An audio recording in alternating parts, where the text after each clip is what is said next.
Je vais l'appeler Nathalie. C'est une jeune entrepreneur qui s'est lancée dans l'entrepreneuriat il y a près de 5 ans. On a eu une rencontre, puis elle m'a demandé, mais Bernadette, est-ce qu'il n'y a pas un processus étape par étape pour nous amener dans la liberté financière au travers de l'entrepreneuriat? Et j'ai été très heureuse parce que je lui ai dit oui, parce que le cabinet RCA a monté un processus étape par étape qui nous entraîne une marche à la fois vers notre liberté financière.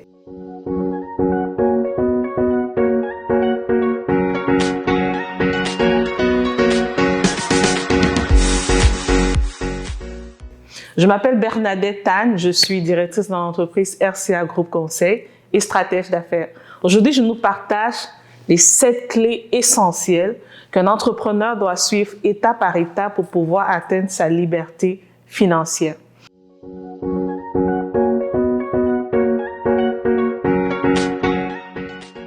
La pyramide de la liberté financière, c'est une pyramide qu'on a montée avec le cabinet RCA Groupe Conseil pour avoir vraiment un processus étape par étape pour conduire nos clients vers la liberté financière. C'est un processus aussi qui a été éprouvé et qui porte ses fruits. La première étape lorsqu'on se lance en entrepreneuriat, si on veut gérer son entreprise en autopilote ou atteindre la liberté financière, c'est d'abord la planification stratégique. La planification stratégique vient nous donner des informations telles que c'est quoi ma vision, je travaille avec qui, c'est quoi mon modèle d'affaires et surtout comment je fais pour y arriver. Souvent, beaucoup d'entrepreneurs vont travailler au niveau des objectifs court terme et font beaucoup d'erreurs. Ils n'ont pas une vue globale de leur modèle d'affaires ou de ce qu'ils veulent bâtir. Ça fait que oui, parfois ils avancent, parfois ils ne capitalisent pas sur leurs ressources et ils stagnent. Donc la première étape, c'est de bâtir votre fondation en établissant une planification stratégique. Et ce, dans tous les domaines. La deuxième chose qui est capitale, c'est de mettre un modèle de revenus constant. Qui dit entrepreneuriat, dit ressources financières. Il faut que l'entreprise génère de l'argent. Il faut qu'à cette étape-là, que mon modèle financier, mon marketing soit une priorité. Comment je fais pour faire rentrer l'argent? C'est la deuxième étape pour un entrepreneur qui sait ce qu'il veut, c'est de faire comment je fais rentrer mon argent. L'autre chose qui est importante à cette étape-ci, c'est qu'il ne s'agit pas seulement de se focaliser sur le fait, OK, là j'ai mis une action, ça a produit des résultats, mais il faut qu'on établisse un système de revenus croissant. Quand je veux des revenus, j'ai à mener telle action et ça me produit de l'argent, ainsi de suite, ainsi de suite, ainsi de suite. Troisième pilier de la pyramide de la liberté financière, c'est vraiment la structuration. Maintenant OK, je sais où je m'en vais, l'argent rentre dans l'entreprise selon les besoins, il faut une étape capitale, il faut que la structuration devienne et soit une priorité. Parce que l'entreprise qui grossit et qui est mal structurée risque de tomber. Et je ne veux pas que vous le viviez parce que je l'ai vécu avec une entreprise au niveau personnel. Donc, ne le faites pas. Lorsqu'on voit l'entreprise commencer à grandir, il faut que la dimension de la structuration, les processus, les organigrammes, qui fait quoi dans l'entreprise soit bien établie. Et c'est très important de signaler, peu importe la taille de votre entreprise. Donc, ce n'est pas d'entendre d'avoir 50 employés, même si vous êtes 2 personnes, une personne dans l'entreprise, vous travaillez avec des parties externes. Structurez votre entreprise, mettez de l'ordre en fait, qu'on sache à qui s'adresser, qui fait quoi, parce qu'au travers de ça, vous pourrez établir des objectifs, vous pourrez établir justement des suivis, des résultats qui vont permettre de faire grandir l'entreprise de façon constante. Quatrième pilier, là j'ai bien bâti ma fondation, mon modèle de revenu est constant, il est croissant aussi. J'ai mis ma structuration en priorité. La quatrième chose qu'il faut que je mette un accent particulier, c'est vraiment la gestion de 3 ressources essentielles. Et quand je parle de 3 ressources essentielles ici, je parle de la gestion de mes finances. Maintenant que l'argent rentre, comment je le gère? Comment je le multiplie? Au niveau fiscal, comment justement, quels sont les mécanismes que j'ai mis en place pour conserver mon argent et pour le multiplier? L'autre élément qui va être très important, c'est au niveau de la gestion du temps. Le temps, c'est une ressource essentielle qui lorsqu'on l'a perdu, on l'a perdu. Donc, il faut mettre des mécanismes en place au niveau personnel comme entrepreneur, mais aussi au niveau de son équipe pour capitaliser et optimiser chaque minute que nous vivons, en fait.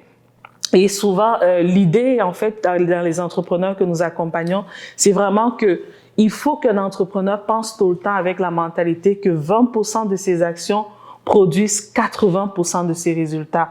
Donc, dans la gestion de son temps, le choix des activités qui vont mener son temps, que ce soit vraiment des priorités très importantes. La troisième ressource qui va être capitale à ce niveau-là, c'est vraiment la gestion de la clientèle. Il faudrait que pour chaque client qui rentre, on sache qu'est-ce qu'on fait de ce client, comment on l'amène vers un client qui a pris un service, un ambassadeur qui parle de notre entreprise. Et non, cela ne se fait pas par hasard. En mettant ce processus en place, on garantit la croissance de notre entreprise. On est en marche vraiment vers la liberté financière dans ce qu'on bâtit. Cinquième étape, là j'ai établi, on se rappelle, ma fondation est mise, mon modèle financier est bon, ma structuration, on sait qui fait quoi dans l'entreprise, il y a des bons suivis d'atteinte d'objectifs. Par la suite, j'ai une bonne gestion de mes ressources essentielles. Cinquième étape, il faut que je bâtisse une équipe performante autour de moi. Et qui dit équipe performante dit comment recruter, comment fidéliser son personnel, comment les rendre productifs, comment s'entourer des bonnes personnes. À ce niveau-là, ça devient une priorité parce que je comprends déjà mon modèle d'affaires. Je sais ce que j'ai à faire, donc je suis amenée à grossir de mois en mois, d'année en année au travers des ressources humaines si je veux atteindre ma liberté financière. Alors à ce niveau-là, la performance justement de mon équipe est une priorité et qui va me permettre justement d'atteindre ma liberté financière.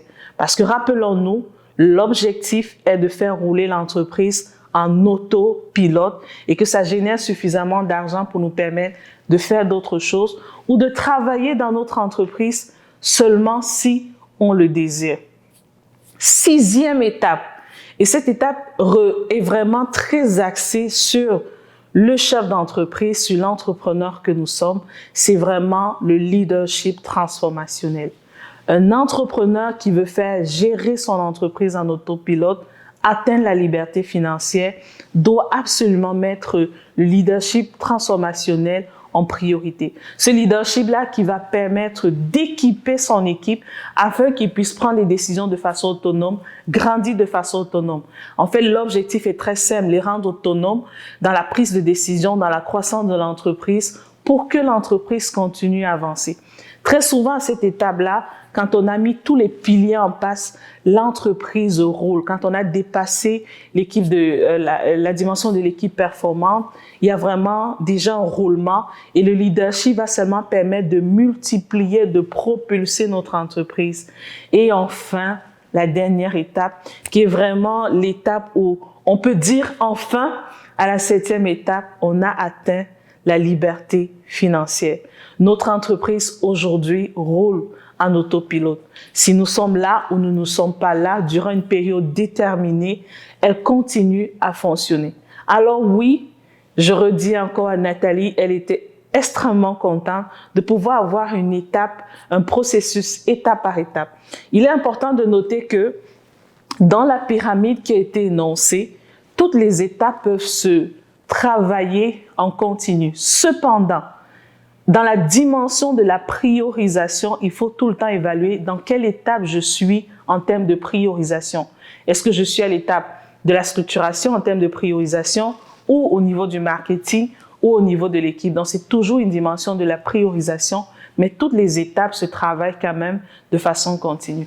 C'était Bernadette Tagne, c'était un plaisir pour moi de vous partager ce contenu. Au revoir.